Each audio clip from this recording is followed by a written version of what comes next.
العجيبة النزولية. 3 2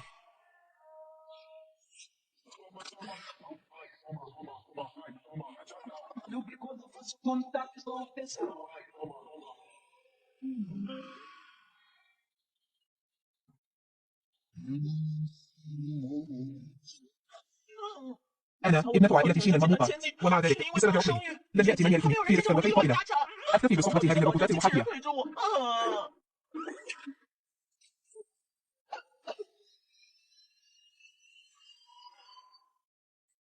بيتنا فقير، لم يبقى سوى حتى ثمن كفن أمي لا نملكه. لو لم تصر أمي على شراء خشب الوزغود من عائلة لو ما كنا هكذا، أي خشب الوزغود، ذلك ليس سوى خشب عادي مصبوغ وبعض خشب شجر الورد الرخيص. لقد ضاع أمي. كم هذا مزعج. أمي تحركت.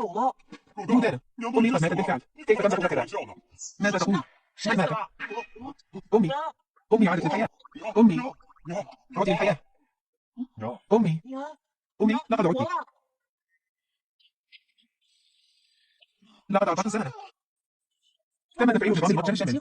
يمكن للمضيف تبادل السلع بحرية بالفكر. وأيضا هو الخارج. يا زوجة له. اليوم هو آخر يوم للموعد النهائي. إن التسديد لي فسنأخذ أبنك رهينة. من يجرؤ على لمس أمي؟ لقد عدت للحياة. شينها. أتتظاهرين بالأشباح لتتجنب الدين؟ أخبرك. إن لم تصلي المال اليوم سأخذ ثيابنا لبيوت السماسرة لسداد الدين. تجرأ على لمس أخي الصغير. أنا. يا أخت عائلتي انظري هذه الدفعة من خلف شيء نادر حقا. لولا علاقتنا كجيران ما كنا لنسمح لك بأخذك. وإنك تتمكني من جمع المال لا بأس. سنطلبك بعضا منه أولا. عندما تدعين هذا الشيء تعيدينه لنا سيد. أحقا كلامك هذا؟ بالتأكيد. هل تعتقدين أن أخت شيء تكذب عليك؟ يا أختي أتوسل إليك امنحينا بضعة أيام بلا فائدة. هذه الحمقاء المالكة الأصلية خدعت لشراء تومة من والسند زائف. حقا تركت لي فوضى عارمة. ساعدوني لا أذهب. تمكشف عن عنصر قابل للذكر حصان خشبي قيمته 5 لياج من الفضة. اسمحوا لي بالعودة إلى غرفتي.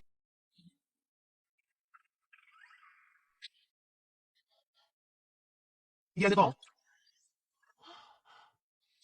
تأثير تبادل.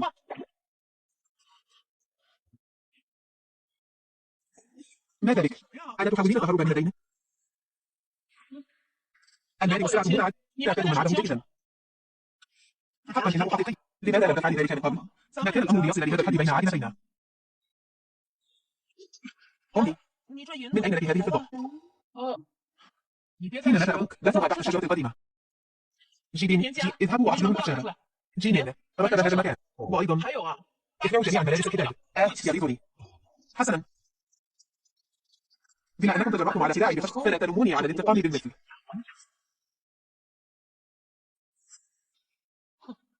خشب عادي مصبوغ وتجرؤون على ادعائي. أمي هل لا تزال هذه الأخشاب قابلة لك؟ تعالوا جميعا. أنتم صنفوا الأخشاب حسب صلابتي. الصلابة للمقاعد الهزة وليمة للنحت والتعب. أمي ماذا نفعل بهذه المخلفات؟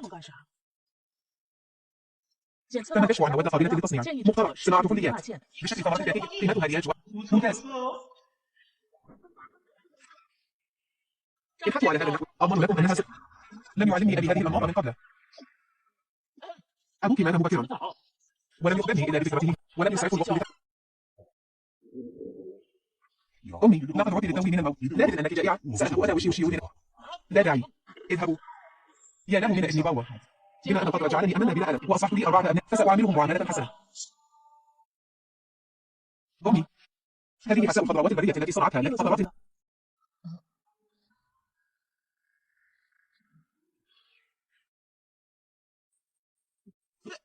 ما هذه الرائحة الغريبة؟ هذه بلاد الخطأ مني. أمي أشوشيو لا يوجد طعام في المنزل. أمي سأذهب إلى الجبل لأرى إن كنت سأصطاد أرجاء ما أغضبي. قوموا جميعا. خسارة للمال خسارة للمال. وأنت أيضا أنت حامل تأكلين الأرز طوال اليوم دون عمل. كم من الذنوب ارتكبتها المالكة الأصلية فقط هنا على شراء الأخشاب العادية من عائلة هذه الأخ في هذا البؤس. انهضوا جميعا. انهضوا جميعا. أمي تخبئ كنزا. ماذا؟ هذا بيض. كيف طعم البيض؟ أتوقع هذا البيض. أمي من أين أتى هذا البيض؟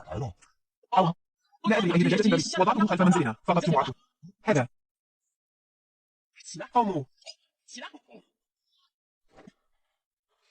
شيو هذه وصنعي حسن. جيبين. هذه الخطة التي تمنع أبوك قبل موته. إذهب واشتري بعض الذهب وبعض الخبز. حسنا.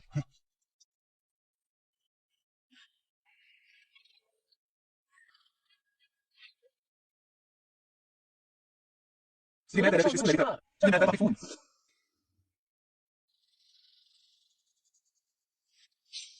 إذا زوجت ابنتي سأخذ أما أنتم أيها الرجال فيجب أن أدفع المال لأزوجكم. من سمح لكم بالجلوس؟ كلوا وأنتم راكعون. كم حفرة تركت لي المالكة الأصلية؟ اجلسوا جميعا. من يبقى واقفا لن يأكل لحما اليوم. اجلسوا بسرعة. تعالوا. أنت حامل فتأكلي المزيد. أمي كل خطأ مني. ما كان يجب أن أكل هذه الأطعمة. أمي زوجة أخي الأكبر حامل. إن أردت رب أحد. أمي اتركي زوجة.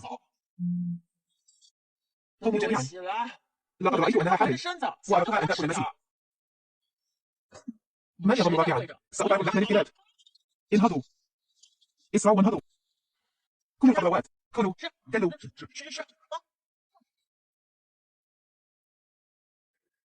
أخي الأكبر أمي مختلفة عن السابق. هل وجود اللحم لا يصلب فمك؟ أمي تنظر إلي. أو في وقت قصير أخشى أنني لا نستطيع المالكة الأصلية في أذهان الأطفال.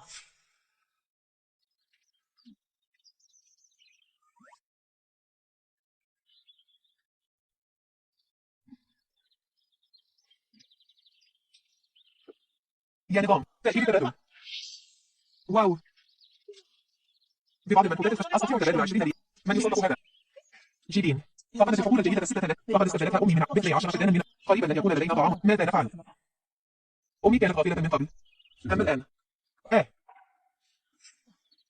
حقا كانت عقلية المالكة الأصلية حقا تستبدل الحقول الجيدة في أرض الظل.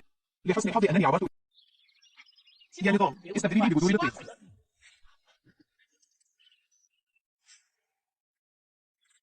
جيبين. تعال إلى هنا. اذهب ونظف الأرض الرملية. أمي لديها حاضر.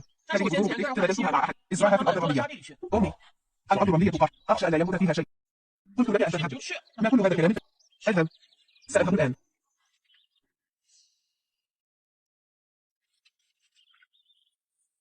سأذهب إلى الجبل لأجمع. لا تتبعوني.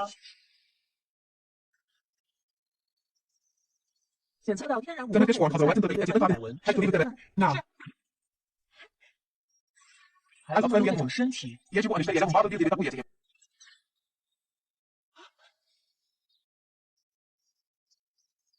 يا أخت عائلتي.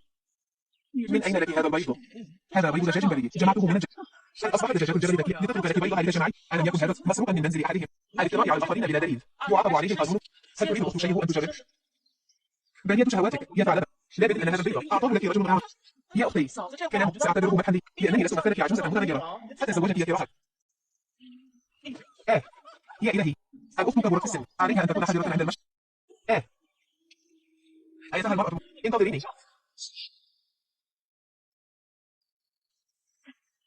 أمي ماذا في السلة؟ أمي هذا بيض دجاج من الجبل. شيو بعد قليل اذهبي وصلي بيضا على البخار وتسلم بيضا. أمي كل هذا البيض لنا جميعا. ماذا؟ كلامي لم يعد نافذا أليس؟ لا أخي الأكبر هل أصاب أمي بس؟ تنصب لو سمعتك تأكل حتى. أمي الناس بالخارج لا يجدون ما يأكل. تلك المصنوعات الخشبية لمن بيعها؟ أبوك قبل وفاته كان في قريته أنهار النجار. لقد ترك كنيسته. بعد قليل حلوة. بعد الأكل اسمع كتاب حسنا حمم. أمي قال أحدهم إنه عندما رأيك تتشاجرين مع لما زلت لا تفهم. لقد أسأتم شاري مع شيء يوجيا كان بسبب اتهام هذه. شاري مع شيء يوجيا كان بسبب اتهام هذه بسبب يا لها من وقت لم يخبروا أمي فحسب بل افتروا عليها. لا يبالون بنا إخوة أبدا. أمي لم تفعل لك شيئا أليس كذلك؟ أمي بخير. على أي حال لا تذكرهما كثيرا أمامي. سأذهب إلى المدينة يبقى في المنزل الأرض مجدد. نعم حسنا يا أمي أكبر. أمي بصوت منخفض. هيا.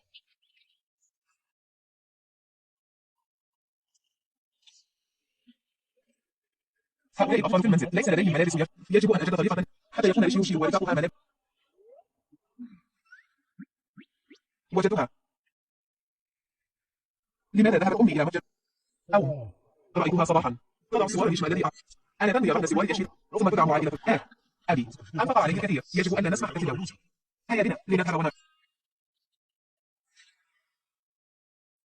أهلا يا سيدتي شان النادرة. هذا كان جزءا من مهري عند زواجي. يقال إنه من الغرب لكن بيتنا الآن لا يجد قوت يومه. فكم تظن أنه يستحق؟ واو، كم هو رائع. واو. كانت السيدة شينا من قبل ابنة باحث، وها هي الآن نحاول ترهن مهرها. أمي تعمل الأشياء لأجلنا، ليس لأجل عائلتنا. ربما تتخذنا ذريعة فقط. أنا كم هي قاسية. أهلا، بمجرد وفاة أخي فسقت خطوبتك الأصلية وزوجتني في بيتي. سمعت أنها قبل أيام ذهبت إلى العاصمة لتلجأ إلى ابنتها حقا. أيضا أن تفعل هذا بحسن الحظ لم تفسد. أنت تعاملين الأطفال. عائلة الملكة الأصلية انتقلت للعاصمة ولم تكن الملكة الأصلية هي صاحب المتجر. وماذا انتقلت أمي؟ ربما في وقت ما قبل العام الجديد. قريبا يمر عام. داهو هي مات قبل عام. وفي نفس الوقت عائلة أمها انتقلت أيضا. هل عائلة شيني علاقة بوفاة داهو هي؟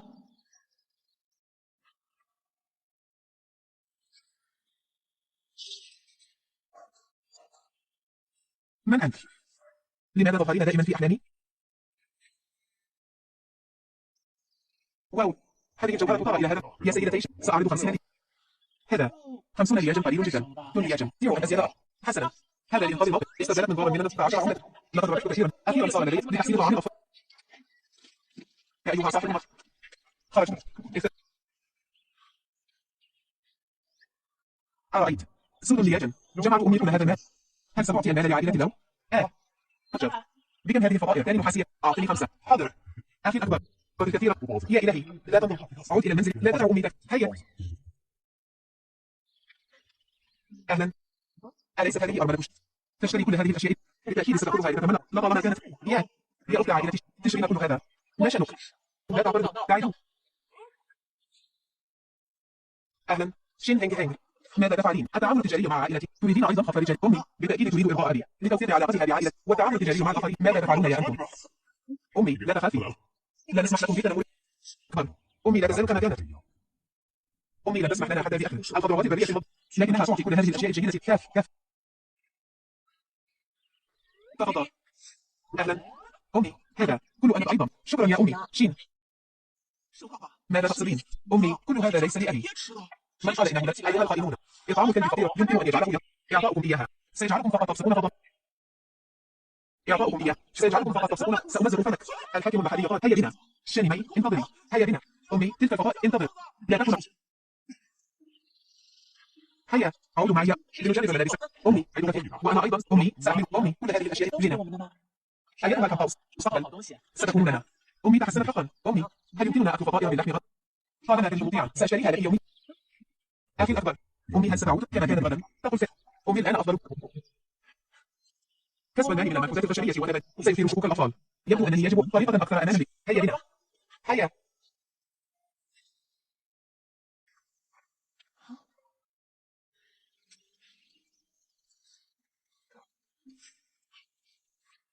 بعد جولة في المدينة اليوم لا يوجد سوى كشك شيء واحد. لو أكلت شيء الحليب العصري وتكتفي تسوية القائم على الندرة فالثراء ليس مشكلة. يا نظام.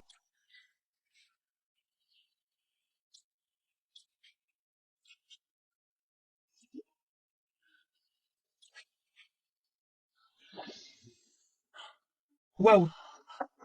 شيو ادخلي وساعدي أمي. أمي تناديني فجأة للمساعدة. هتستأذن لأني لا أعمل كثيرا هذه. أمي لقد طلبتني. ما أنت متعب.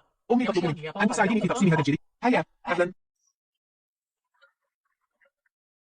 هذه الفتاة تطلع الجميل البارد وكأنها تفكر. لا تكوني بخيلة هذا. أضعيها قطعا إنها لأجل أهل بيت. هل هذا يعني أن هذه الأشياء سأخذها أمي لإرضاء عائلتي بعد أن تقطعيها انثري فوق كل وعاء سكر وأضيفي بعض الفاكهة وغانا وإخوتهن لم مذاق السكر البنية ومع ذلك أنت تفكرين في عطاء.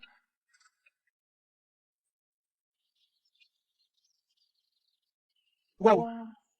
مهلا. أنا تريدون أن ربما كانت هذه الأشياء التي أعدتها أمي. بالتأكيد أمي لم تصنعها لعائلة له. لقد تحسنت أمي. أنا أحب أمي الآن. لقد عدتم. ضعوا الأشياء وطنوا لتتذوقوا المشروب الجيد. هيا. هيا. أمي هل هذه حقا نجدين وإشاق وليست لعائلة له؟ ماذا يشعر ببيتكم؟ كيف يمكنني أن تعطي هذه الأشياء للخائنين؟ أمي كم هذا لذيذ؟ لم أكل قط شيئا بهذا الطعم الرائع. أمي هل هذه الأشياء طيبة لنا؟ تذوقوا بسرعة. إذا وجدتموها لذيذة فسنصنع مزيدا ونبيعها في المدينة غد. أمي هل تريدين أمي لقد أضفت الكثير من المكون. هل حقا سنبيع هذا؟ شيو أنت حامل لا يمكنك. لقد أضفت مكعبات ثلج إلى أطباق. كل هذا الأطباق. أمي شكرا لك. لذيذ حقا. لو باعت أمي هذا ستجني الكثير من المال بالتأكيد. ذلك أمر بديهي. في المدينة يشتري الشيء الوحيد ولا يبيع إذا حساء شيء. مشروب ناخذ ومنعش للصيف. أكيد. انظر، صنعنا الكثير. هل سيبيع كله؟ أنتما افعلا ما أخبرتم به أمي. احفظ الأسعار جيد. راقبا الأغراض جيد.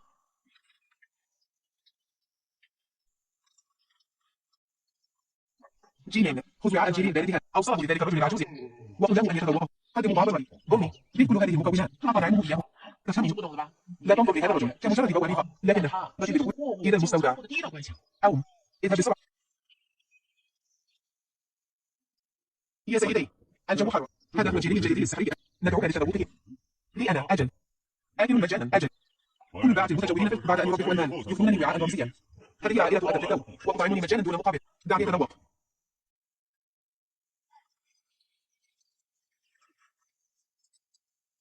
هذا الجيرين البارد حقا طعام الآلهة. أيها ألف اطلب من أمك أن تصنع لنا المزيد ليتذوقه الإخوة. اذهب بسرعة. حسنا. أمي، قال إنه الذي يطلب منك. بسرعة. أجل. هذا هو. أعطني وعاء أيضا. تذوق. سأتذوق. أعطني وعاء أنا لذيذ جدا. جيري بارد بأربع عملات لم أكل قط. جيري بارد وعاء. حسنا، وأنا أيضا. لا تبع للجميع.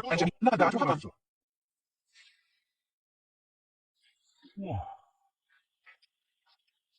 جيد. في اليوم الأول ب100 الربح والصافي تقريبا. عملت. لقد جنينا الكثير من المال. هذا هو أجركم على تعبكم. في المستقبل عائلتنا كلها ستجني هذا القدر. الحياة ستتحسن. أمي، لقد أسأت فمتي من قبل. لا تغضبي مني. أيها الفتى الأحمق، لماذا تعتذر؟ لا أجلس. أمي لا تضربني. أمي تحسنت حقا. شيو لقد مر وقت منذ زواجي. من الآن فصاعدا كله تحت إدارة. أمي، أنت حقا. أمي، إن هي ابنة سمينة ولم أجعلك تربين عادة. يا لك من طفلة سواء كان ولدا فكانهم جواهر عائلة وكلهم في ذلك. أمي أخيرا قبلت شيو. أمي، هل سنخرج لبيع الشيء البارد غدا؟ ما زالت أريد فضائل ردكم. لن نبيع فحم، بل ستستأجر أمي أيضا متجرا وترسلكم إلى المدرسة. أجل، المدرسة. أمي تريدكم جميعا أن تتكونوا ناجحين. جيري بارد غريبة، شهير وغير مكلف. مهند، جيء، تعالوا. أنتما الاثنان بعد قليل تحدثا مع للتفاوض على شرط. نحن نوفر المواد وعن كل وعاء يباع ذو ثلاثة. أمي، هل سيوافقون؟ الجيل البارد بعائلتنا فريد بمجرد تقديمه في المطاعم أو أكشاف الشيء لن يباعوا ب4 عملات. إذا أراد أصحاب النتائج الربح فلن يرفضوا. اذهبوا حسنا، هيا يا صاحب المتجر، ماذا تبي؟ جيري بارد. ضمن الوعاء، ثاني نحاسية، أعطني وعاء. حاضر. تفضلوا بالجلوس. يا لك من أربعة شين. تفترين هنا لتجني ثروة. سأبحث عن من يؤدبك. هدف. ياك. من سمح لكم بوضع الشيء؟ هل دفعتم رسوم الحماية؟ سألت السيدة شميرة. قال إن هذا المكان شنسة. من يضم نفسه؟ هذا الشارع تحت حمايتي. 100 عملة نحاسية. إن لم تدفعوا فاضربوا عن وجه عملة. لماذا لا تسرقها؟ أيدها السيدة الصغيرة. إذا لم يكن هنا يمكنك التسلية معنا أيها. أجل. هذه البشرة الناعم شيء مي. أرى ماذا ستفعلين هذه المرة. أهلا. هذه ليست فكرة سيئة. لا تسيئوا لأمي. يا لك من شخص صغير متعجب. تجربوا على صورة بصوت عالي تبحث إذا رجعت على تقدم خطوة. سأستدعي رجال الحكومة. تبغين عنا استدعاء رجال الحكومة لا يفيدها السيدة. من الأفضل أن تدفعي المال لها. يا جميلة. شيء مي تستحق هذا. لنرى كيف ستكون. مضرب أمامية بعد. ماذا تفعلون؟ توقفوا. وليزي تجربوا على إثارة الشرب أمامك. هل سألتني أنا وإخوتي؟ كبر. رجال عجوز كشنو كثر. ما رأيك أن؟ اليوم سأمنحك احتراما. لكن المرض هذه السيدة الصغيرة لن تكون مخطوطة هكذا. لنذهب. يا أخت شيماء، هل أنت بخير؟ أنا بخير. شكرا لك أيها السيد المستشفى موسى. أمي، لقد اتفقنا. المطعم يريد 50 حصة يوميا. حسنا. لماذا المكان فوضوي هكذا؟ أمي، هل هناك من تنمر بينما كنا غائبين؟ جاء بعض السفرات للتو وحطموا الكشك. ماذا؟ أمي، هل أنت بخير؟ أمي بخير. بفضل مساعدة السيد. سأذهب وأحاسب ذلك في مكانك. هل تستطيع هزيمة؟ لين بلدك. يا بني، لا تتصرف. وأنا ليس له علاقة بالوالي المقاطعة. يا أخت شيماء، اسمعي نصيحتي. لا تفتحي كشف هذه الأيام. اختبأوا حتى تذهب. أفهم. شكرا لك اليوم. الجيل البارد المضرب دع إخوتي يتذوقونه. أنت كريمة جدا. تربين 4 أطفال وهذا ليس سهل. في المستقبل إذا فقط أطوبي. يا أيها السيد، مع السلامة. هذه الأيام لن نفتح الكشك. غدا أنتم بعد تفصيل البضائع للمرء عودا إلى المنزل. هذه الأيام سننتظر حتى تهدأ. الكبيران غادرا كانت فرصة جيدة. لماذا لم تذهب يا جياو؟ لا تغضبي. لم يكن العجوز كشف موجودا لولا ذلك العجوز اللعين. لا كنت قد قدرت. تلك الأرملة تمشي جيدا. حسنا كاف. سأنفق. فرصة أخيرة. إذا لم تنهي أمر تلك الأرملة فلن تحصلي على المال. أمي، لماذا أتيت؟ الأرض متسخة. لا تجهلي نفسك. جيد. في غضون نصف شهر ستنمو الثمار. امسحوا العظام. اشتهت في العظام. أمي ستذهب لتنظر في الجبل كيف حال فات الحيوانات التي نصبها. أمي تغيرت حقا.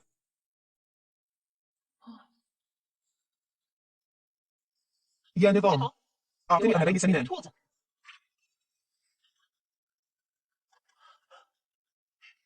لتحسين وجبة الأطفال الليلة. يا أطفال، هيا. واو، أرنب سمين من أين حصلت عليه أمي؟ قبل أيام. نصب جيلين بفخر في الجبل الخلف. ذهبت لأتفقد ووجدت ابنين محبوسين. عجيب. لحما لا مشكلة. أرنب سمين. دودان. رابط هذا الأرنب جيدا. أعطانا الليلة سنتناول لحم. أرنب سمين كهذا. سأذهب لأولي الولدات وأنت أمي الآن أصبحت كريمة جدا. لم تعد تمنعنا المال بحسب. هي تصل لنا الأرانب لنأكلها. هوا. أمك امرأة سيئة. أنت مدهري. لا يوجد أحد أفضل من أمي. قالت أمي إن الأمر شيء تسبق الرجال. ربما أنت لست حتى من نسل عائلتي هي تشيك. أليس والدتك من مصر؟ عدة اتفاق على الجبل. هذا الأمر بالتأكيد سرق النفق. نصبه والدك. أجل بالتحديد سرق من الذي نصب. أنت تمتلكه. هذا الأمر من الواضح أصابته بنفسها. لا تفكر. أجل هذا الأمر سرق. هذا أمرنا. أعطنا إياه. ابتعد. لا تسحبون. هذا أمر أمي. ماذا تفعلوا أيها الشياطين الصغار؟ قفوا. تعلمون الافتراء على الناس وأنتم في هذا. أنا لم أفتري على أحد. هذا الأرنب سرق. هي تشيك. أين الاتفاق التي نصبها والدك؟ خذني لأراها. إنها هناك. لماذا لا تجرؤ على القلب؟ أم أنك تكذب ببساطة؟ عالم تقديم دليل يعد جرائم. شعور كبره قطع لك. سوف أريك. لن أسامحك أمي. أنت تذكر يا أودن. إذا تنمر عليك أحد أخبر أمك. أمي ستدعمك. أمي أصبحت لطيفة جدا الآن. هيا أمي ستأخذك إلى المنزل. حان وقت الطعام. يا لها من رائحة شهية. كن جيدا. هذا الأمر سمين جدا. جين هينغ هينغ، أين كنت بحق الجحيم؟ اخرجيني فورا. جين هينغ هينغ، أين كنت بحق الجحيم؟ اخرجيني فورا. جين هينغ هينغ، المحسرة. أرنب الصياد وضرب الناس. اليوم يجب أن تقدمي. أمي لم أجد إلا بودانه قليلا. فهددت أمانة شين بقطع لساني. شين يوشياو، لودنك هذا حقا. ابن بارع قمت بتربيته. إن مهارته في قلب الحقائق مثيرة للإعجاب. من الواضح أن لودنك هو من. شتم أمي أولا. وفر أن الأرنب مصروف.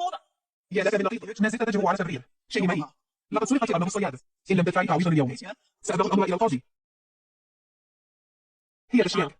أين الاتفاق التي نصبها والدك؟ قولي الآن. وإن كان مسروقا حقا سأعوضكم 10 أضعاف. قالت العامة شيء. إنني إذا تعاونت معك سأحصل على 20 عملة نحاسية. كم فطيرة لحم يمكن أن أشتري؟ إنه في الجبل الخلف. في أي جزء من الجبل؟ كيف يبدو الفخ؟ لا تستطيع حتى وصف مكان الفخ. وتجاوب على اتهام الناس. شيء يشيع. طريقة تلفيق هذه مبتذلة جدا. ابنك لطيف وأنت لست أفضل منه. من يدري ربما هؤلاء ليسوا جميعا أبناء هذا هو. شيء يشيع. يحفظ لسانك. شيء يشيع. لو كطالب علم يرفض المناصب الرسمية ويرفض إلى قرية هلال. ربما ورط شخصية مهمة. أو لديه قضية على عاتقه وجاء إلى ذكر يقتدي أمين العاصفة. ماذا تجدين؟ ما رأيكم؟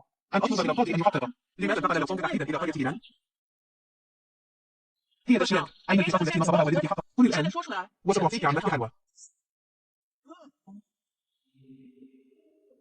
والدي لم ينصف قصاص. العامة سيدي من طلبت مني أن قالت إنها ستعطيني 20 عملة. أيها الأرنب الصغير 100 ذهبون. ماذا؟ لقد أنتشك فصلت غضبك على شيء. أنا شيء يشير إلى خجل. تعلم الأطفال الكذبة. صحيح. تتنمر على أرملة. ألا تخشى عقابك. اسحقها. شيء يشير. ماذا تثيرين من شعب مرض؟ لود التي افترى على أمي وجاءت السيدة شيء يشير على بالله بشهادة وتطالبنا بتقديم تفسير لعائلة الله. شيء يشير. ألا تخجلين؟ لقد أفسدت الأطفال جميعا. أنت ولو صغير الغريبة تتجرؤون على التنمر على عروس عائلة. اليوم أنس إن تقدمي تفسيرا. غدا جهزي أغراضك وابرئي عن قرية هلال. شيء يجيو بلا خجل. تعلم الأطفال الكذبة والتنمر. صحيح. الأرملة تمشين عادة بصعوبة من ذلك ومعها 4 أطفال. كيف تحتمل هذا؟ ابتعدوا. يا قاضي القرية ما الذي يحدث هنا؟ جئت في الوقت المناسب تمام كل شيء. اضطرب على السيدة شين بأنها سرقت أمر وحضرت هي الأشياء على الإدلاء بشهادة. هل تريدون تسوية الأمر؟ أنا تأتون معي إلى المحكمة؟ وديا. بالطبع وديا. ماذا تقولون؟ كيف نحل الأمر؟ الافتراء على الآخرين. وفقا لقواعد القرية تضرب بخصم بما أن ولي أمر هي أشياء غيره فليتكلم طالب العلم ويرفع قصته مقدمة. شين التي ستسقط اسمتي. ألا تشعرين بالفزي الكافي؟ في الآونة الأخيرة تعالي ولا أستطيع إلا أن أدفع هذا الباقي. سأدفعه لك لاحقا. يا طالب العلم من الأفضل أن تدير شؤون عائلتك وإن حدث ذلك مرة أخرى لن يكون الأمر مجرد تعويض مالي بها. شين في الحياة أعيد لي الفضة. أيها الناس ألا يكفيك فزيا؟ من هو رب هذه العائلة؟ هيا. انتهى الأمر. عاد الجميع إلى شكرا لك أيها. ما رأيك أن تقرأ لتناول الطعام قبل أن لا لا لا ده هو أخي. إذا وجدت أي صعوبات في المستقبل فقط تعالي إلي. حسنا. أمي قررت أن نسافر متجرا في المدينة لبيع جيل البارد ونفذ سرق نوبس عن جيل البارد السحري. عندما نجي سننتقل جميعا إلى المدينة ونادى عن أرض عائلتنا. أرض عائلتنا. يمكنني توظيف أناس عندما نصل إلى المدينة. سأرسلهم للدراسة ولن يقلل أحد من شأن. ينام من أمر رائع. في المستقبل سنتحسن أحوال عائلتنا أكثر. تعالوا انظروا الجيلي البارد السحري. إذا لم يعجبكم لا هذا النظام مفيد جدا. الأمراض فيه ليست رخيصة فحسب بل جودتها لا تعلى عليها. يا سيدي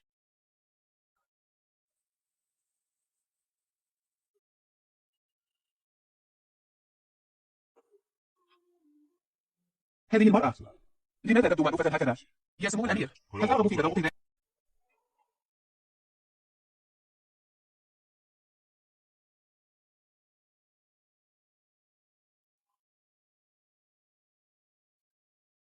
مميز حقا ويليق به لقب. هدف أيتها المرأة لقد نجحت في عملها حقا. نفذ الخطة بعد الانتهاء ستحصلون على الخطة التي وعدت. جياو ما زلت تتعاملين معي بكل هذا التكلف. فقط انتظري وانظري. يا صاحب المتجر 3 لحظة من فضلك. يا سيدي جيليكم بارد.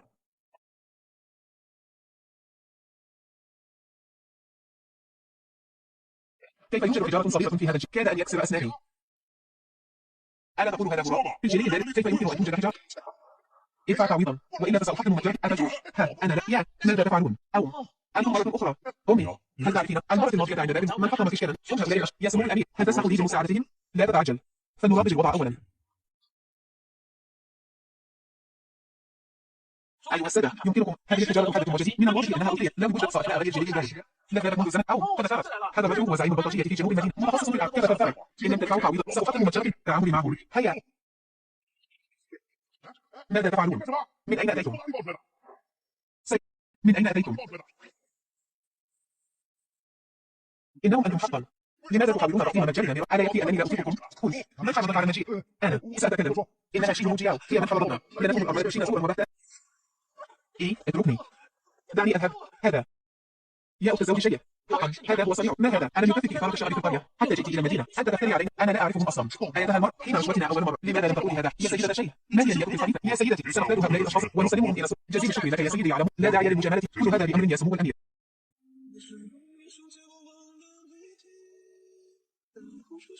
هذا الرجل كيف يشبه بي هو إلى هذا الحد؟ أمي ما بالك؟ لا شيء شعرت فقط أن ذاك الأمير يبدو مألوفا بعض الشيء. يا شينا هل تظنين أن الضفدع أتجرؤين أن تحلمي بأمير اسمه إن طلبت بكلمة أخرى سيقتلوه. شين هانك سوف أريك. جيلين لقد حان وقت اذهب بعد قليل إلى الأكاديمية لنعمل جميعا إلى حسنا. هدف يجب أن أسمح لها بالارتباط بالعائلة المالكة.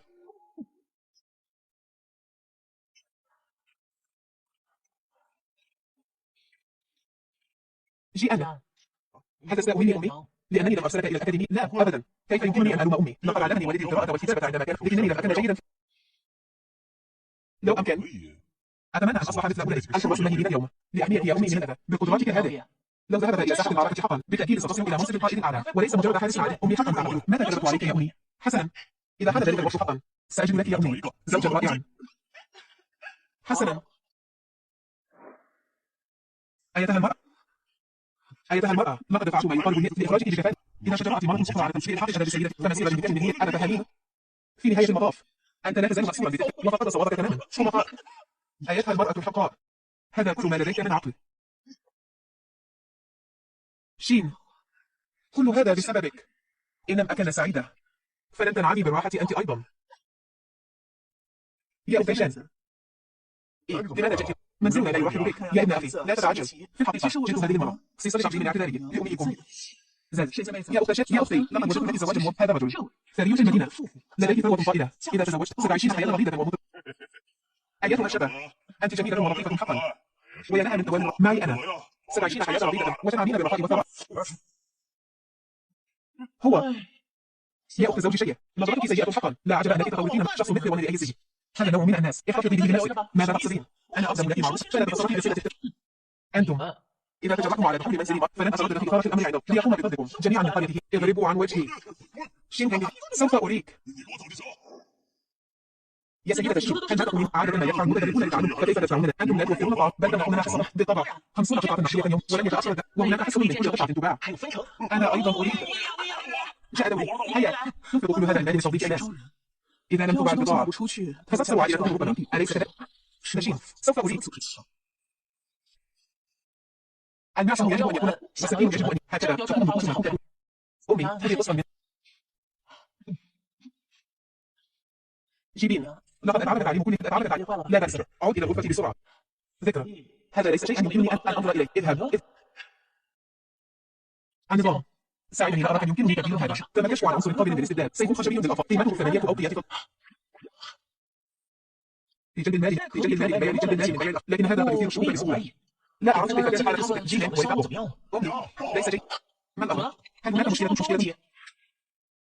لقد قمنا بما قلت وسألنا في المدينة كلها لكن لا يوجد متجر يرغب في شراء بضائع صاحب المتجر الذي كان يتعامل معه كثيرا وعدة أصحابنا كان لهم مسؤول من جودة موادنا قائلين إننا نستخدم أخشابا قديمة في تجارتنا من نشر هذه الأخبار الكاذبة تلك الأخشاب تشكلها أخشاب صلبة ذات جودة وسنواتها حديثة ألم تظهر العينة في أصحاب النتائج أظهرناها لكن الجميع يعلم بأمر بيعة الخشب الأحمر ولم يجرؤ أحد على طلب بضاعة ذهبنا إلى المطابعة المجاورة وكانت النتيجة نفس سمعنا جميعا لا أحد يرغب منتجات عائلة أمي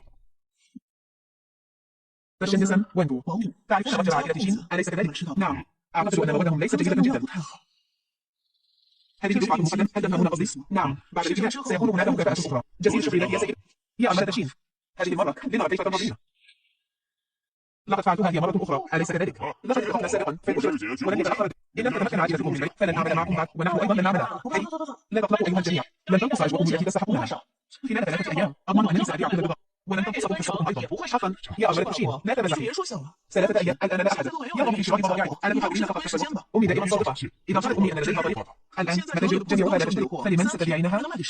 إذا كانت تجيني لا تصدق ما رأيك أن نراهن؟ إن بعت كل شيء بعد 3 أيام تعترفين بخطئك على نفسك وإن خسر فاصبر في هذا المنزل أمي حسنا فليكن الجميع شهودا على ذلك حتى لا تتراجعي عن كلامك فيها جينين اذهبوا واسعدوا الجميع على الجميع جيلين احسن تلك الأعمال الشاملة الصغيرة المحطوطة أمي هل أنت واثقة بهذا؟ هل يعني هذا النشر وجدت أخونا ما قالته لأمي فقط بعد ذلك أو هي إلى لي في السابق لأجل تعليم هدى قرأت عنه الأمر وشريت هذا المنزل في حديث الأخير الثلاثة والآن له استخدام آخر بحساب الوقت جيلين وجيئان المسؤولين يجب أن يكون قد علي أن أستعد قليلا أخي الثاني هل تعتقد أن السوق الذي وجدتم به جميع متاجر البيت لا تقبل بضائعنا هل أمي خلعت من أحدهم؟ أنا أؤمن بأن أمي قد تغيرت للأفضل إذا ترتكب في الأمور الكبيرة هذان الاثنان هما يا سيدي هما ولد صاحبة متجر الشيء التي أسست جيلي لا عجب أنهما يبدوان مكفوفين جدا عائلة في تجارة المنتجات الخشبية النهائية هكذا إذا صاحبة المتجر الشيء امرأة استثنائية حقا كما أنها دائما ما تمنحني شعورا بالألفة ربما هي مرتبطة بذاكرتي المفقودة أرسل من يراقبهم إن حدث أي شيء أبلغني فورا أمرك هذا المنزل فخم حقا هل من أحد؟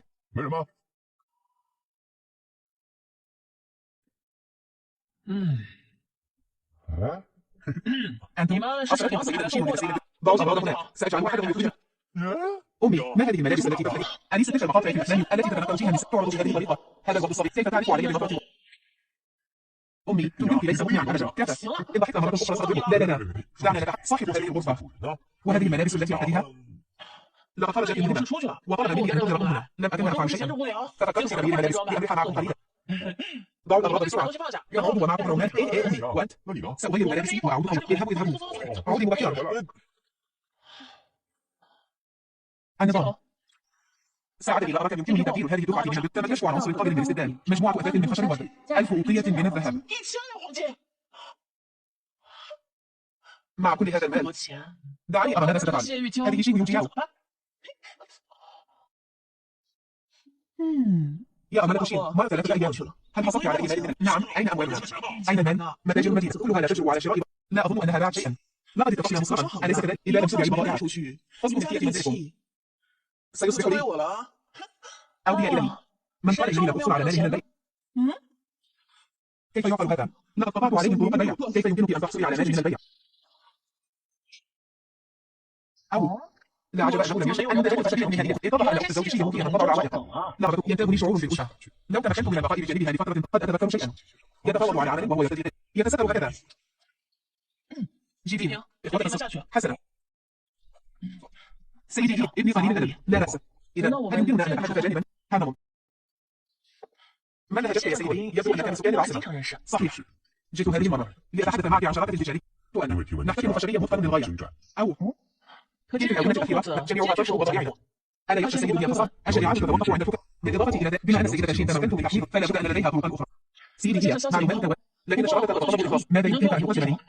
أخشاب فاخرة، قنوات بيع في العاصمة، و50% من الأرباح. بمجرد أن تخلصت من شيء يوجياو، قابلت رجلا سوريا حقيقيا. بما أنك جد في التعاون معي يا سيدي، فلا يسعني أن أطلب كثيرا. سأطلب من أحد جنسية. مشكورا. أليس تلك شيء يوجيا؟ كيف لا يزال لديها وجه للبقاء؟ بالضبط. هل سمعت؟ الأرملة شين أضرمت صفقة كبيرة مع تاجر من العاصمة. حقا. ألا تصبح الأرملة شين ثرية؟ لماذا يجب أن تكون حياتها أفضل من حياة؟ يا أرملة شين، لن أسمح لك بسعادة.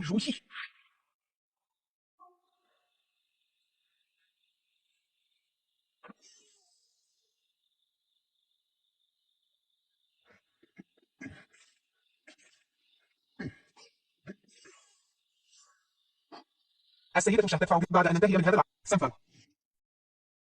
يا أخت زوجي شيء، هل تعرفين مصنع شين للنحت الخشبي؟ اذهب وأحرق بعد الانتهاء. اخطبي في مدينة أخرى اليومين. ممكن. حسنا، كن مطمئنا. اذهب. من هناك؟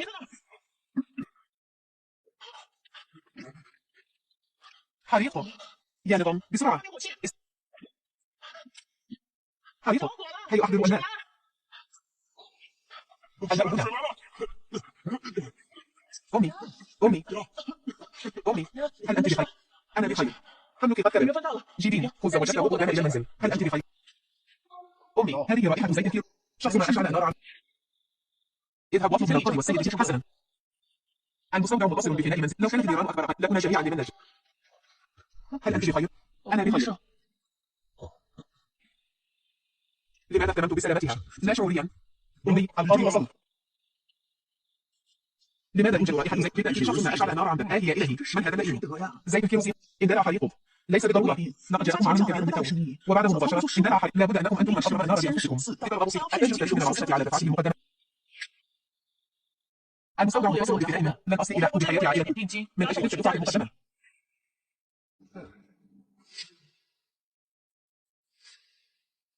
هل ما حدث ليلة أيضا من فعلها؟ لكنها واثقة جدا. أنتم الاثنان اذهبا وتحققا منا. قد غادر القرية هذه. أمرك. أنت دائما لا تحبين الخير ربما ليلى. كل هذا من تدبيرك يا ورد. لا تمن الأوساخ علي. هيدا يوم غادر القرية منذ زمن. حتى لو ذهبوا للقبض عليه الآن سيكون الأوان قد فات. إضرام النار وابتداء جريمة خطيرة. أرجو من القاضي أن يفصل ويبلغ سلطات النيابة ليحقق قاضي المقاطعة في الحقيقة. شين ليلى دائما ضعيفة. لماذا الآن تتصرف بجدية؟ يا سيدي، هذا الرجل اسمه رياض هو الوحيد الذي غادر القرية. تدبروا له ليغادر به. كيف تم القبض عليه؟ حين عثر عليه كان سكرانا في صالة قمار فودنمارك وكانت معه دبوس شعر ذهبي. فورو، من حرمك على إضرام النار؟ لا أحد حرم. هل أنت متأكد؟ إذا لم يكن هناك محرم فإضرام النار وابتداء جريمة كبرى. عليك أن تتحمل المسؤولية. سأقول إنها شيء يوجد. أعطتني وقالت لي أن أشرب مستودع الرملة فعلوا. إنها شيء يوجد. هل يمكن تصديق كلام السكين؟ أتريدين نقطة؟ يا سيد، كل ذلك بأمر منها. أنت من أضرم النار وسلم. ما شأني أنا بذلك؟ الخط الذي على دبوس جاء من الخليجين يمكن في مقاطعة بأيمن. بما أن كل منهما يتمسك به، فما رأيكم أن نرفع الأمر ليضمن القاضي المقاطعة في سجنات عملاء جينيو كان فحسب. إنها هي حقا. اتضح أنها هي. انظروا إليها. لا بد أنها من فعلت. يا شيخ، أنت زوجة الطالب المضاف. حقا تتجرؤين على إنشائها. أيتها الوضيعة التي لا تساوي شيئا. يا شيء، انتظريني. عاجلا أم آجلا سأريك الوجه الآخر. يا أخت زوجي شيء، من الأفضل لك أن تتفكري جيدا في السجن. بالمناسبة، بخصوص حادثة إضرام الناس لم أشكي بعد يا سيدة. لا داعي للتكلف يا سيدة شيء. هيا اذهبي بسرعة. يا ابنة العائلة، جاءت هذه المرأة التي تعتذر لك. حادثة إضرام الناس كانت من غبائها. أرجو منك أن تكوني متسامحة أمام قاضي المقاطعة وتقولي بضع كلمات. تريدونني أن أعتذر لهذه المرأة؟ هذا في الأحلام. نوكونا، يا عديمة الفائدة. اصمتي. هل تعلمين شيئا من البؤس لسببت لي به؟ كانت تقتل عائلتي بأسمائها. أن أغفر لها. هذا مستحيل قطعا. يا سيدة شين، هذه من رواك. هذه من رواك. أيتها المرأة، ألا يمكنك أن تصبري قليلا؟ قاضي المقاطعة قال: إذا لم تتمكني من جعل السلف تحضر بنفسها فلن تكوني سوى ذلك هيدا يوم وسينفذ فيك حكم الإعدام. تريدونني أن أعتذر لهذه المرأة؟ هذا في الأحلام. أيتها المرأة.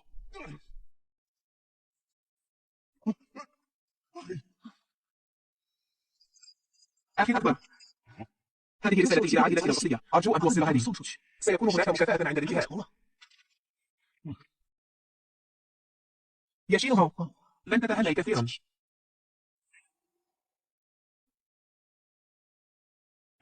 امرأة من فرع جانبي تزعج المستشار لمثل هذه الأمور. أوبي دع ابنتك تتولى هذا الأمر. حسنا أبلغ قاضي مقاطعة بأيمنها ليطلق سراحها فورا. أمرك لتوفير مكانة كوارثة للمستشار لا بد أن تموت شينه، وإذا تمكنت من التخلص منها عن طريق شين يوجياو فهذا أفضل بالطبع. أمي تلك القضية التي طلبت مني سرعة. انظري لقد شرحتها هكذا الآن التي أردت بطيئا كبيرا هكذا في شهر يونيو يوجد نقص هذه الدفعة عليك أن تجري من يبيعها بسرعة. أمي هناك نزيل في حقل البطيء كل هذا البطيء كيف سنبيعه كله؟ يا سيدة شين يا سيدة شين يا سيدة هي ما رأيك أن نعقد سفرة أخرى؟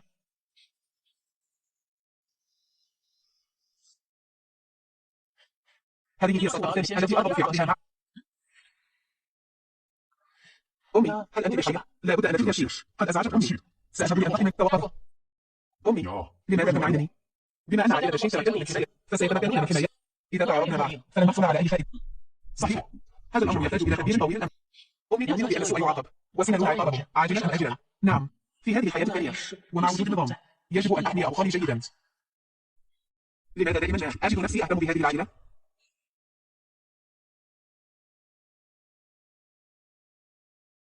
أنا لا أمتلك زوجة أو أبناء كنت في كل مرة أختلف فيها من عائلة شينهو تنظر في ذهني بعض الذكريات غامضة. هل يا ترى؟ لا أعرف كيف يلي سيدي ترتيب أمور العقل. أخشى أن يتكرر ما حدث في السوداء. لا تضغط يا سيدي سأرسل رجالا لحراسة حقيبة الكتاب إذا سيكون ذلك. هل يا ترى؟ يا شين مي الناشرة ما زلت في السجن بضعة أيام وهي توشك أن تصبح ثرية. لماذا يجب أن تحظى بكل هذا الحظ الجيد؟ من هناك؟ اللطيف الصوت أو اتضح أنها قالت شيء لا تنامين في منتصف الليل وتأتين إلى حفل أنا لم أستطع النوم فخرجت لأستمتع بالقمر وأتمشى سنمشينا دون مسرح وتأتينا في الظلام إلى حفل بيتنا. لكن هذه الأرض ليست كلها جدا مثلا البطيخ الخاص بي ليس هناك. حقا الأشخاص الصغار يزرعون بطيخا صغيرا. أيها الولد الصغير انتظرني. يا كلب جيد كنت أعلم أن السيدة شيء يا سيدة هي لحسن الحظ أنك أرسلت وإني لم أسلت هذه الدفعة يا سيدة شيء لا داعي أمي لا تمدحني لقد قمت بجهد أيضا يجيء أنا المسكين. لماذا كلما تعمقت في التعامل مع هذه الأم ينتابني شعور بالألفة أكثر فأكثر؟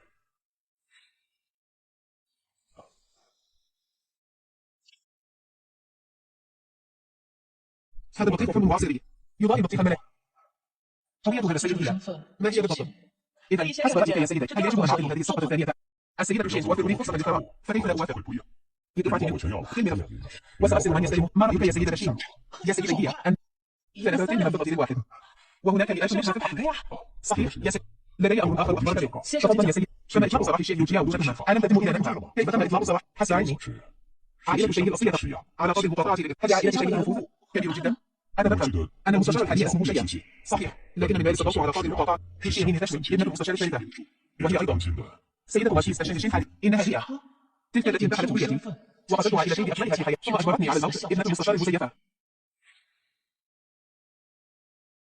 أمي وكذلك السيد لقد زمن ذلك الآن معه ومعظم الجهود التي مصنع تحت الخشب عدو قد لا نتمكن من إكمال التسليم قبل نهاية الشهر القادم. لا بأس سأتحدث مع الجهات في العقد لجعلهم يمددون لكم فترة العمل. رائع شكرا لك يا سيدي هي حمام يا سيدي سأوصلك. أمي ألا تشعرين أن سيدتي يشبه شخصا ما؟ يشبه والدي في حياة السلام كلامه وتصرفاته رقيقة جدا دائما ما يشعر المرء أنه يصعب الاقتراب منه. أمي هل قلت شيئا خاطئا؟ لا أمي تفكر في أمور أخرى فحسب هي من العاصمة ووالد شيء نقول تشري مهما فكرت لا يمكن أن يكون شخص. يا سيدي لقد حصلت على نتائج بشأن قولوا قد يشري قبل عام لقد كان بينهما تواصل أذهب وتحجر ما علاقة زوج السيدة شين بوفاته هيا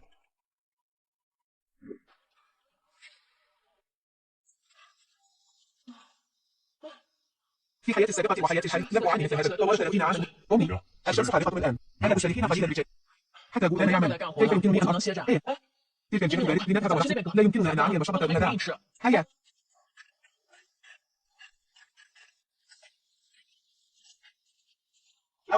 أليست هذه الأعمال شيء؟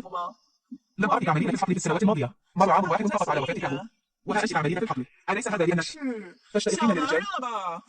نادت أمي تساعدنا في العمل لا تدريها زورا. قالت أمي من يتكلم بالسوء تظهر على فم أنت أيها الولد الصغير الذي ولدته أمه ولم يتوقفي.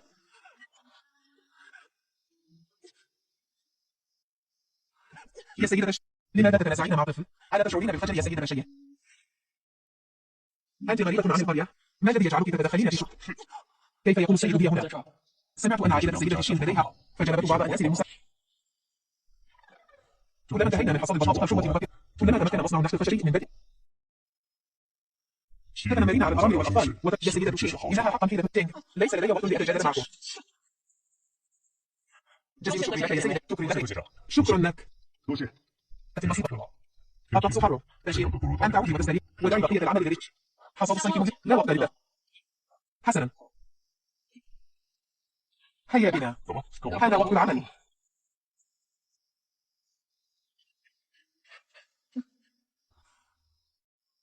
لماذا تحظى شنهوة؟ بهذا القدر من الحظ. في كل مرة يمد لها أحد. أو هذا شديد الحرارة. علينا توفير بعض المائية. يا نظام، استبدل بعصير البن.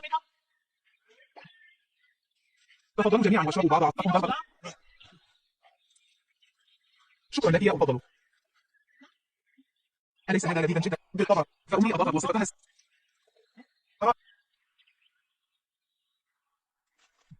لذيذ جدا. يا سيدتي هي في حرارة. أكرت لك يا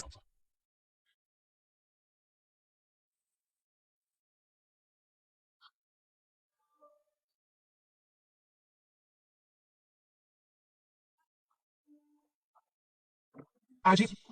ما الذي يجعلني متوترا؟ إذا سأصب لك وعاء. شيو على وشك الانتهاء من إعداد الطعام.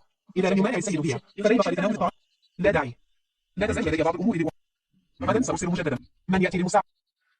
جزيل الشكر لك اليوم يا سيدي.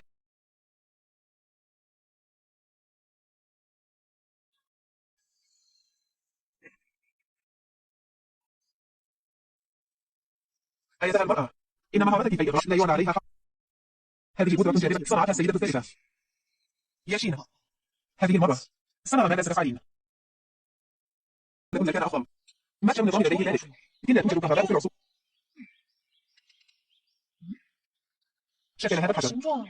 يبدو وكأنه حجر من العصور اللاحقة. وجدتها. ها. ثاني، كسعيد الحكم. إنها تلك الشيء. سمعت أن أحد لا يعرف ما الذي إذ إنها مرضت فجأة وكانت تحدث بأن تعبين سحر. الآن يجب أن وعن مشاغبة. إيه يجبين أنتما الأقوى. سعيا أمكما في جنة. ماذا تفعلين بنقل الخرج التي استخدموا لضبط؟ انظروا، إذا وضعنا هذا عليه يمكننا جره. هيا. ماذا تنوي أمي أن تفعل؟ سأعرفان بعد قليل. يا أمرة شين، ألا تفكرين باستخدام هذه لدحرج الأس؟ بالضبط. إذا تحول الأرز إلى دقيق واختلط بالتراب سنرى ماذا ستفعلين أمي. حقا إلى إتلاف الأرز. يطمئن. هيا.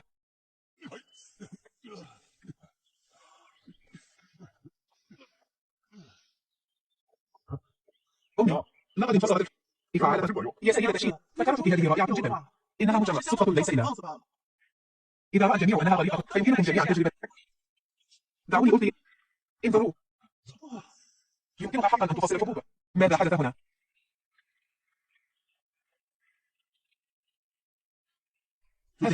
هذه هي الطريقة التي فكرت فيها الحبوب على الأرض ثم دحرجوا فوقها ببعض تنفصل تلقائيا. صحيح. أيمكن أن يكون الأمر.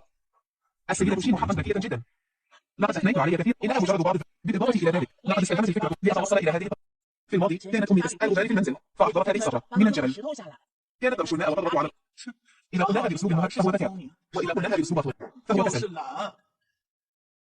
كسل. أنت لست كسل، فلماذا لا تفكرين في طريق القصة؟ أيضا صحيح.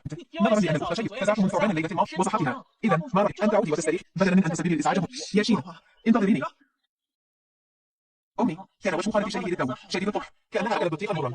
حسنا، نفرض كل لنقوم بتشريفه. يا سيدي انظر، هؤلاء الرجال يعملون بجد منذ أيام. أنا شخصيا أشعر بالخجل الشديد. ما رأيك؟ ألا تبقى طعامي؟ إذا سأزعجكم. كده بقاؤك هنا هو شرف لي. أنا سعيد للغاية. يا أطفال تعالوا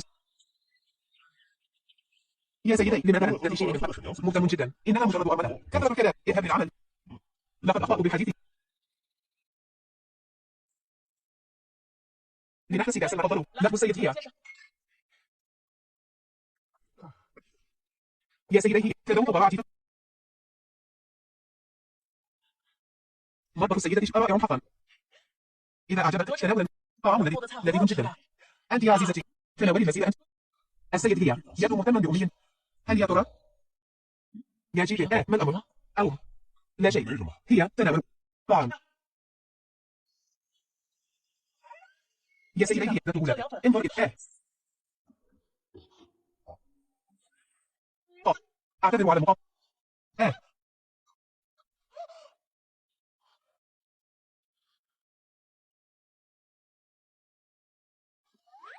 عذرا لم أقصد الإساءة. لا بأس. إذا سأعد وعاء آخر إذا لم يستطع سيد قطز. لا داعي. لا بأس. إذا استرح الناس أولا.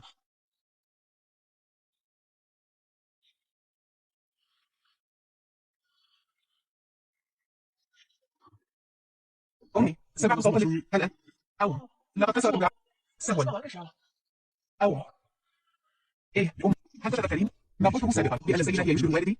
أشعر دائما أنني عندما أراه لا تفكري اذهبي لراحتي. نعم.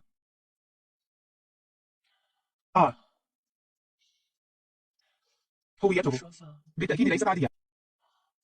أيمكن أن يكون هو ذلك الأمير الذي أمر بتقليد وإنجاز هذا الأمير؟ كيف يشبه هذا الرجل هي هو هكذا؟ يجب أن أجد فرصة لأزيد قناعة وأختبره جيدا.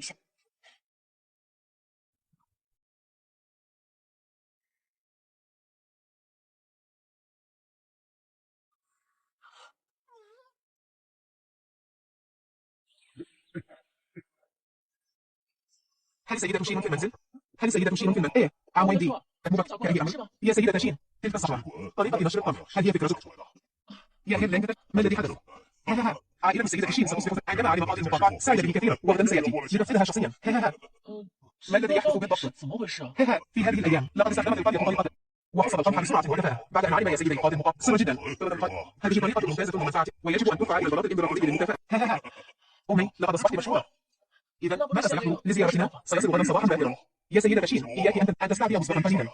حسنا إذا سأرحل أنا أولا. ها ها ها إن تمكنت حقا لديك مكافأة البلاط ربما سأحظى بحماية لضبط عائلتي.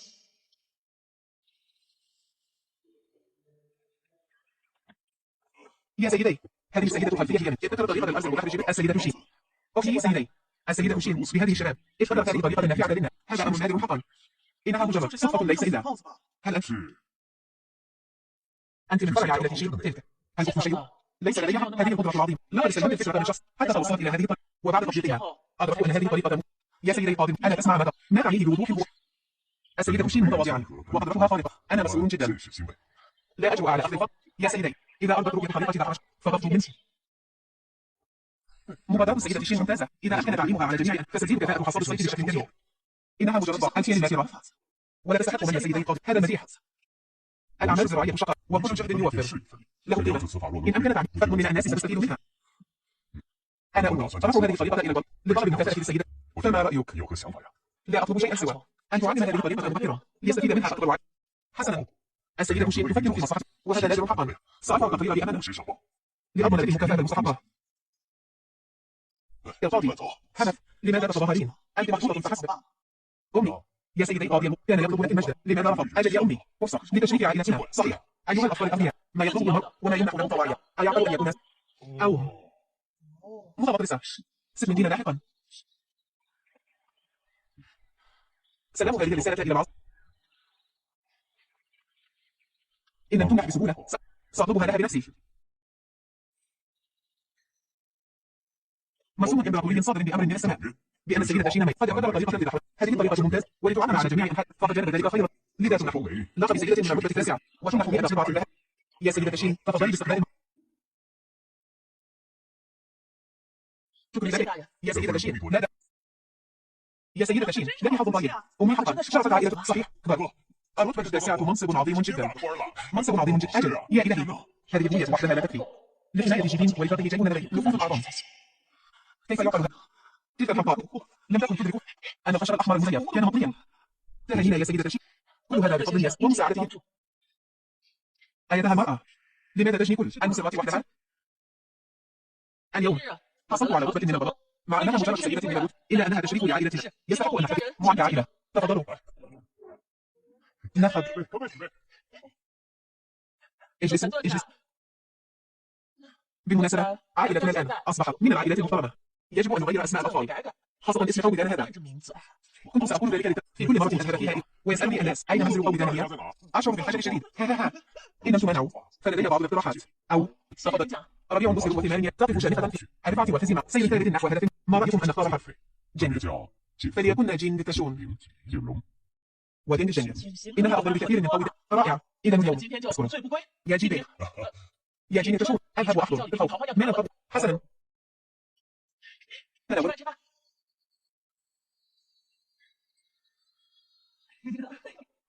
هيا. نعم. تفضل. أخي الثاني، أخي الأكبر. قدرتك على الشرب أفضل من ذي تشين. هل أنت بالمنزل؟ هناك أمر في القرية ويتطلب من جيبين والشباب الأكبر سنا أن يذهبوا. إذ نذهب وانظروا ما الأمر. ما هذا الأمر المستعجل؟ اذهبوا. هيا. دعني أذهب وألقي نظر.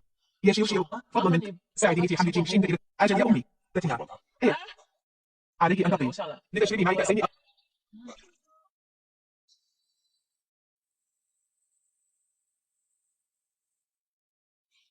يا سيدة شين أمي لقد شربت أكثر. يا سيدتي أمي شربت أكثر منك ولم تقصد ذلك.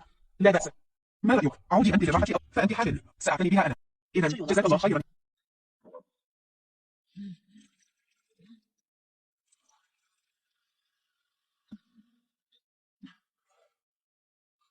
أنت ألا تشعر بالملل وأنت تبتلي هذا القناع.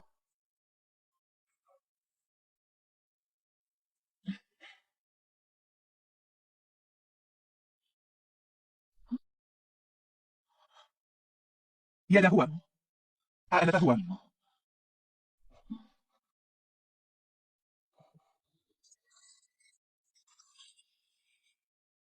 يجب أن تسمح شين بيده. إن اكتشفت أنها قتلت وحللت محل ابنة المستشار ذات. اطمئني. ما دامت قد تزوجت الريف فلن تكون لها طوال حياتها فرصة للارتباط. من هنا؟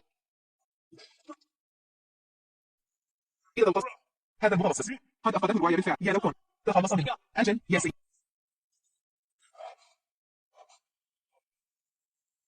يا ده هو. يا ده هو. لقد ذكرت كل شيء قبل أن يتعرف علي أبي الإمبراطور. كنت نجارا في قرية هيلان اسمه يا ده هو. أنت زوجتي. لماذا تذكرت ذلك الآن فقط؟ لا عجب أنني أردت حمايتكم دائما بوجودي. لن نكن فيكم ما شيء وشيء أبدا.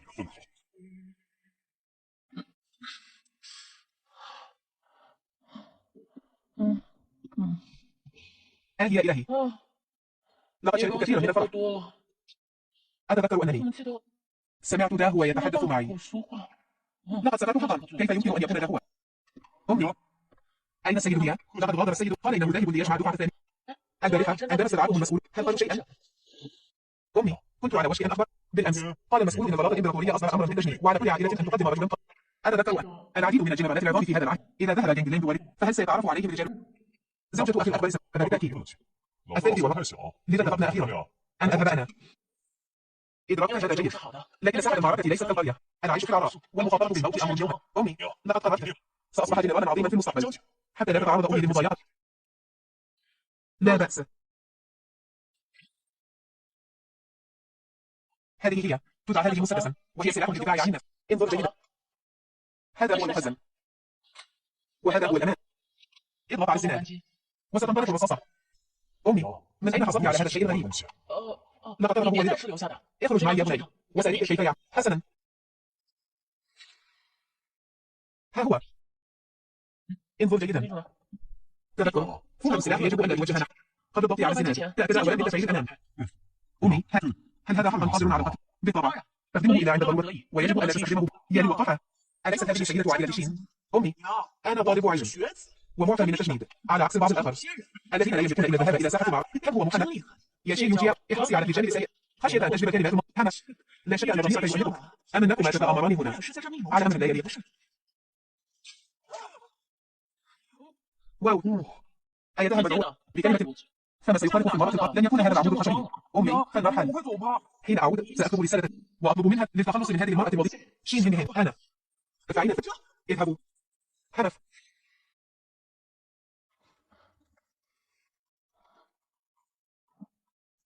هناك أمر يتجزأ. النظام استبدال بسرعة كهربائية. دوري يا رهان المتعة. تتأمل القمر بجانب بئر منزلي. إذا سأفعل ذلك بالنيابة عن القمر لأقضي عليه. يا زوجي هل أنت بخير؟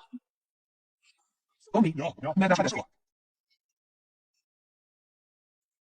هذا صفيع الأساس وهو سم قاتل. يا لو كنت بعد أن أرسلت من يشعرك هل تريد أن تسمي معي؟ لا لا لا لا كنت هنا لسرقة المال وليس لوضع السم. هل سرقة المال تتطلب حمل يا جين فشون اربطهما. يا جين رومي اذهب وأبر السيد هي وستقابل في مقر المقاطعة حسنا. ما سبب هذه الفوضى؟ يا سيدي أنا مظلوم مع وجود الشهود والأدلة ما زالت تتنقل. هذان الاثنان تسللا إلى منزل ليلى وبجانب البر يحملان صف بنوايا خبيث. أتمنى من يا سيدي قاضي المقاطعة لولا أن أمي اكتشفت الأمر في الوقت لكانت عائلتنا بها. دعني أذهب. أنا من أتباع المستشار. لا أظن أن أحدكم يجرؤ عن إذا نظرنا إذا كان سينتج قاتلا محتلا. يا سيدي هذا هو الدليل على محاولته أي هراء. يا سيدي هذا مجرد افتراء. تلك الحزمة من الدواء كانت في الأصل من منزلهم. أنت لقب سيدة الرتبة لأثبت أن الوضع لسببهما الاثنان. هذا حزمة واحدة من لا تكفي لإدانتهما. علاقات هذين الشخصين معقدة ولا أستطيع أن أسيء لأحد. الشهود والأدلة موجود فلماذا لا يمكن إدانته؟ يا سيدي جانغ هل تعرف هذا؟ يا سمو أمير انتشي عبدك لم يدرك مكانك. أرجوك يا سمو انهض.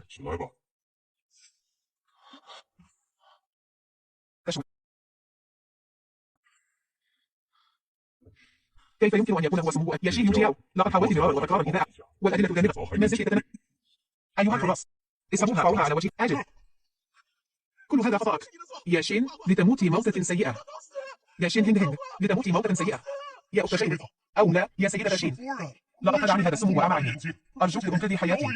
حتى هذه اللحظة ما زلت أتمنى الوقاحة لفصل مني. أيها الحراس ألقوا لو صوت في السجن لينتظر الحكم. أنا مظلوم. تنحلوا. أمي لقد فعلوا بك كل هذا وما زلت تريدين الطلب. أمي يا أخت شين كنت أعلم أنك لا تملكين قلبا قاسي. يا سيدي لدي طلب آخر. في السابق أمرت شي يوجياو يد يوم بإشعاع الأمر وكانت تحصل عائلتي بأكمله ورغم أنني لا أعلم لماذا أعلنت حكمها براءة شي يوجياو فجأة بعد ذلك لكن قبل ذلك بكثير خدعني هذان الاثنان وسددت المال لشراء كمية كبيرة.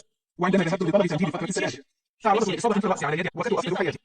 والآن هذا ارتكب جريمة تسمين القتل ودليل ذلك آمل من يا سيدي أن يطبق العدالة. لقد قلت ذلك في ذلك اليوم عشت بخير قد فارقت. لقد كان هذا فعلا شريرا منه.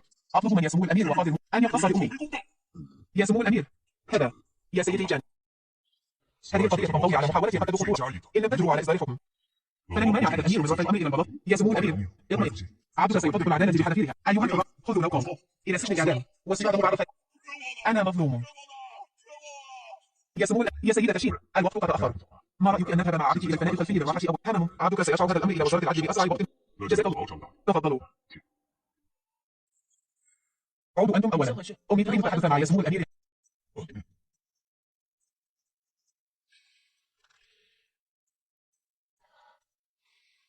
يا سيدي هل لك أن تخلع قناعك؟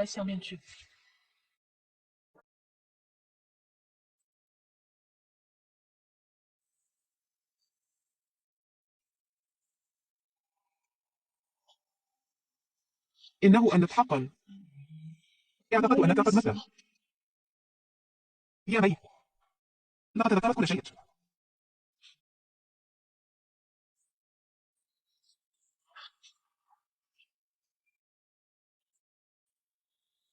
في ذلك اليوم رمتني شيء من التشري وما شيء بعد ضرب فاشلة الوعي ولحسن الحظ أنقذني طبيب قديم اعتزل الطب لكنني فقدت ذاكرتي.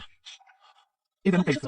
لحسن الحظ الطبيب عندما كاد يشفيني اكتشف خلال ليلتي اليشم اكتشف أني الأمير الخامس الذي استبدل من القصر عليه لكنني فقدت ذاكرتي ولم أكن أعرف سوى مكان واحد وهو مقاطعة بين يا ده هو جينغ شينغ ورفاقه يشتاقون إليه والجميع يعتقد. أعلم كل شيء. لقد مررت بأوقات عصيبة في هذه الأيام.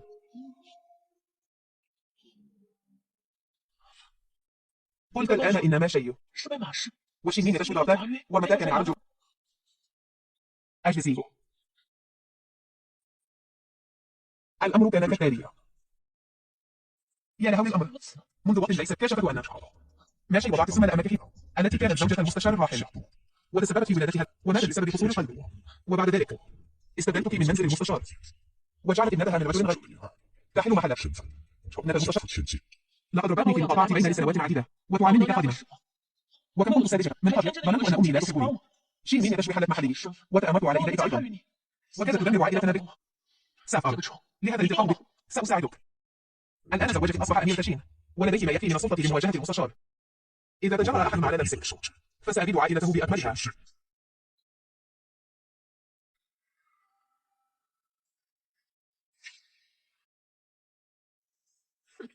هذه الكائنات الفاشلة. هربطوا بك. الباب الجميع. شي يوجياو لم يعد لها صلة بعائلة شي. ومن يدعو على مساعدة فهو عدو لعائلة شي. أجل. لماذا يتدخل أمير تشين في هذا الأمر؟ منذ أن عاد إليه الاعتراف كان يعيش في عزلة والآن يكشف عن هويته من أجل شيء غير محفوظة. إنه حقا هو. ربما يكون هو. إذا هو. أمي ألا تتذكرين؟ قال طبيب اليوم إنه وجد أمير خالص بالقرب من قرية شيتشي. قرية شيتشيو. أليس تلك بالقرب من قرية هيلان؟ لا أظن يا والدي بعد سقوط الهيئة هو من الجروح حينها لم يمت في الحبس بل أنقذه طبيب الإمبراطورية الذي اعتزل وأصبح الأمير الخامس. إن كان هذا صحيحا فإن عاد إلى العاصمة فسيظهر لنا مستحيل. سأصدر الأوامر فورا. إنهم عادوا إلى العاصمة فليقضى عليهم في طريق. يقتلوهم. يا شين هند هند هذه المرة سأجعلك تموتين بلا قبر. ألم تكوني قد الأمر كان كالتالي. أمي لقد عليتم كثيرا. أمي ابنكما يتمنى مرافقتكما لنتصل أمي. حسنا عائلتنا ستواجه المصير معا مهما كان. في عودتنا هذه حتما سنجعل عائلة شيء تدفع ثمن دماء شهدائها. لتدفع ثمن دماء شهدائها.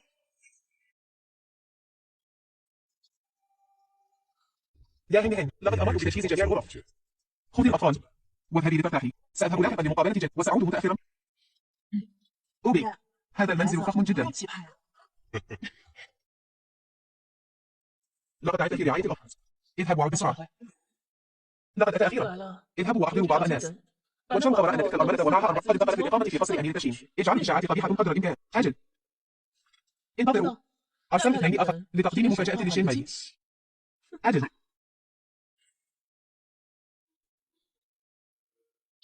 من هناك؟ انتهى الأمر لا مفر.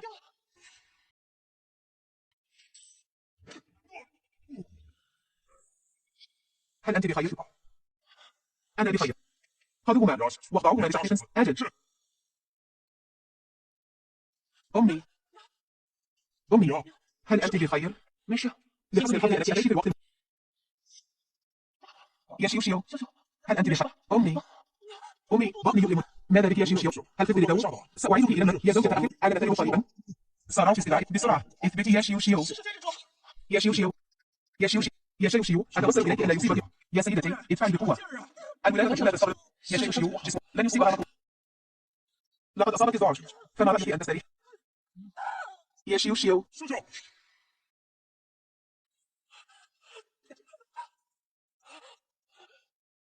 يا سيدتي الرأس على وجه الظهور. ادفعي بقوة أكبر. لا تخافي يا شيوشيو أنا هنا معك. اثبتي يا شيوشيو. لقد ولدت. إنها فتاة جميلة. لقد بات يا شيوشيو. أعطني إياها. انظروا كم تشبه عائلتنا. يا شيوشيو تعالي احضري يا نور عينك. يا شيوشيو انظري كم تشبه هذه الطفلة. أمي الزوجة أخي بخير. لا تفرح. الأم والطفلة. سأزيد عدد الحراس. عدوا داخلا وخارجا ولن يتكرر ما حدث اليوم أبدا. أخوك الصغير متعب. خذيه ليستريح أولا. حسنا هيا بنا. يا مي لقد انتحر القاتلان المأجوران خوفا من العقاب وحسب تقديري كان هذا فعل شيرين تشو. شيرين تشو مرة. لقد تعبت اليوم كله. استريحي أولا. هذا الأمر سأتكفل به. حسنا يا سمو الأمير رسالة عاجلة من الجيش. هل أصاب جينس لينك مشروع؟ حسنا جينك لينك بقوتك على قوة العدل وعينه جلالة الإمبراطور قائدا بسلاح. هذا ألفت أرعب أمه. لحسن الحظ أن أخي الثاني مثير جدا. كنت أعلم أنه قادر. أخوك الثاني سيصبح قائدا أعلى. يا مي نحن نحتفل بنصرين الآن. ما رأيك أن نختار يوما للاحتفال بهما وعندما يعود جين بلاك ستكون عائلتنا مجتمعة حقا. أجل. ولما يحق له ذلك المرأة يستحق أن يكون قائدا. يا مين تشوي اهدئي قليلا. وماذا لو كان ذلك الحقير قائدا؟ إنه ليس فتى طائش بل ظهر لحيته بعد. هو لن يتمكن من زعزعة السسنة. أمي لم أعد أحلم. إن استمر الأمر فسوف تنكشف هويتي عاجل. تلك الشيء الوضيعة يجب أن لا نتركها تفلت بك. لا داعي للعب. لذا أمامي خطة بارعة. أمي، ما هذا؟ هل هذا معد لأباء؟ هذا ماذا حدث؟ لماذا تبدو مستاء هكذا؟ ينتشر الخبر بأن أمي كانت زوجة الأمير عندك في الخارج. يقولون إن أمي ذات أصيل ولا تدرس ما يسمو. دعهم يقولون ما لكن كلامهم بغيض جدا. سأبحث عن مصدر الشائعات. لا داعي للبحث. إنها ليست سوى مكائد أولئك من عائلة شيء. أمي، لماذا تستهدفون عائلة شيء دائما؟ أو أطلب مرسوما لإعلان هوية. ليس هذا هو الوقت المناسب. عائلة الشيخ تتمتع أمر استبدالك من القصر حينها. ما زال يختلف الأمور. علينا أن نفكر بعمق. إذا هل سنسمح لهم بتشويه سمعتهم؟ اطمئن. لن يملأوا طويلا. اذهبوا. أجل. هل تلك الشيء غير وضيعة؟ تليق بأن تكون أميرة تشين. أمي، خطتنا أتدخلها. ليس كافيا بعد. إن كان أمير تشين يهتم بها حق فلا بد أنه سيتصرف. علينا فقط الانتظار بها ثم نوجه ضربة القاضية. سارة، إلى متى ستصل تلك المرأة الوضيعة؟ إلى متى؟ يا سمو الأمير، ماذا كشفت؟ لقد اكتشفت أن تلك العجوز التي استبدلت سموه منه لقد سمت وأصبحت تعيش متظاهرة بالجنون، لكن عودتها جاء متأخرا. تلك العجوز لم يبقى لها الكثير. هل تركت شيئا ما؟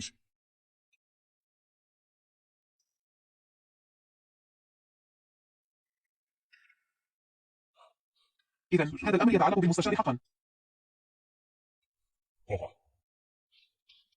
ماذا حدث؟ يا مي، لقد تم الكشف عن أمر الماضي.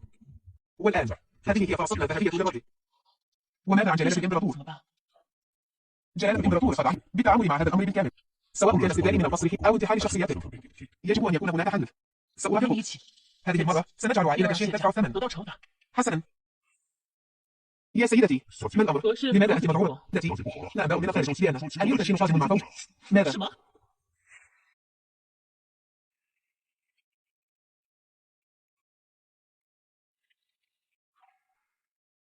من أنت؟ لماذا تشبهين والدي؟ لا أعلم يا سمو الأمير سبب زيارتك المفاجئ. يا مستشار شين، كم تجيد التمثيل؟ لقد تأرت حينها مع جاسوس العدو واستبدلتني خارج القصر، ثم سمحت لما شيء بإيذاء سيدتي تشياو، واستغليت الفرصة للسيطرة على نفوذ لتثبت منصبك كمستشار. هذا اضطراب. لم أفعل هذا خطأ. لقد أجبت. فبالتأكيد لدي أدلة كافية. سأذهب إلى القصر للمقابلة وأطلب من جلالته أن يحقق. هذا هو والدي البيولوجي. في حياته الماضية شين تشوي بقتل عائلتي بها. الآن لم يحدث كل ذلك بعد، لكن قتله لأمي حقيقة. يا مستشار، هل تعرف هذا؟ أيها المستشار شيء ويا ابنة الشيء، هل أخبرتنا عن الخيانة العظمى وانتحال الهوية؟ كيف يجب أن يتعامل هذا الأمير معكما؟ انتحال الهوية؟ ألا تعلم أنك يبدو أنني مهما فعل لن أنجو من الموت اليوم. حتى لو مات سأخذ معي تلك المرأة الوضيعة. أنت من تستحقين الموت.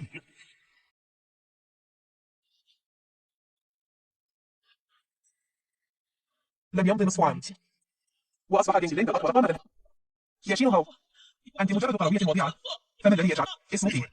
لقد اغتصبت مكانها لسنوات وتسببت في تشوش أمي تري وما زلت تجرئين على تفوه بها. أنت لست ابنتي يا وضيعة. في ذلك الوقت كان يجب أن تقتلي أنت وأمتي للسن. شيء تشيان خان الإمبراطورية وما شيء قتلت ربة المنزل وشيء لن تشوه. انتحلت يدها والأدلة دامغة. أيها الحراس اسحبوهم وانتظروا الحكم عليهم. أجل. أنت ابنة كاشياو. كفوا بخطأ. أنا آسف لك ويمكنك. أيها المستشار، أنا لا أحمل اسم شيء. أنا وحدي الأدلة الذهبية النبيلة. شيء ماي ليس سوى قروية وضيعة. يا قروية وضيعة، لا تتمردي. اذهبي إلى السجن محالفة بأوهامك الحب. خذوها. أمي، لقد تأخروا ابنكم. لقد علمت بكل ما جرى. شيء من تشبه أمثالها ما هذا؟ أبوك لا يعرف. ألم تقل أمي؟ ذاك. بما أن الأمر قد حسم فقد آن لنا العودة إلى ديارنا. أنت دائما ما تفرجين هذا الأمير، ومهما يكن إن رددت يوما أن تخبريني فسأصلي إليك بكل خير. همم. هيا.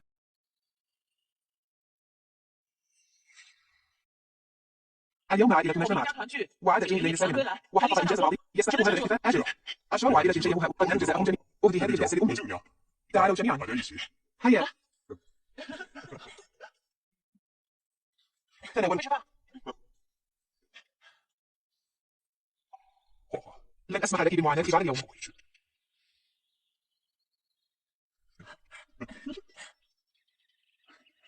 فجعة ضمان العائلة وموت أفرادها قد تلافيناها أخيرا في هذه الحياة. يجب أن أحميهم جيدا.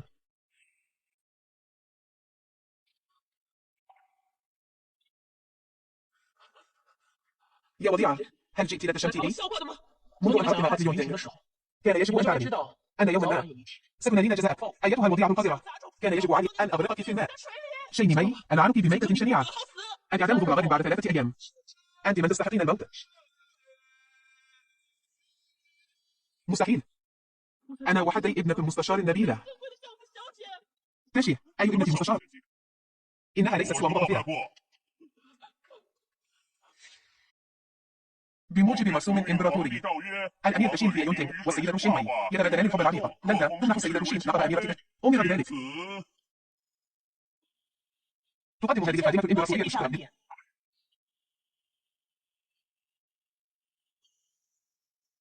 هذا رائع. في المستقبل لن يتجرأ أحد على التحدث بالسريع. لقد انتهت معاناتهم ولن يجرؤ أحد على أجل. هل يجب أن أنادي أمي؟ أمي تبقى أمي، ويمكنك مناداتها بأمي. أمي، ابنكما قد أصبح طالبا أعلى الآن، ويمكنه حمايتكما في المستقبل. من الآن فصاعد، أنت أميرة تشين الشرعية. لن نفترق أبدا. بوجودك أنت والأطفال، أنا سعيد جدا. في المستقبل ستصبح أفضل وأفضل. أفضل وأفضل.